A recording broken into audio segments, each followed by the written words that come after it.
A conducting wire of parabolic shape initially y is equals to x square is moving with the velocity v is equals to v naught into I vector. In a non-uniform magnetic field B, as shown in the figure, where we can see it, if B naught, V naught, B naught, L and B are positive constants and delta is potential difference developed between the ends of the wire, then which of the following are correct statements?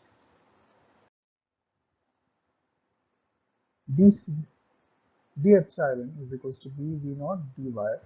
From here we can calculate the integral, and epsilon comes out to be b naught v naught L 1 plus 1 upon beta plus 1.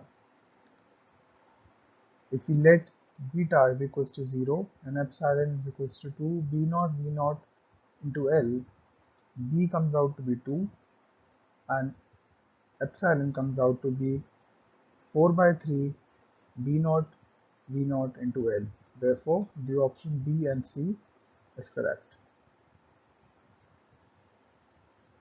Here we can also see that since the projection of the wire is on the y-axis is the same, therefore option D is also considered to be correct. So the answer is B, C and D.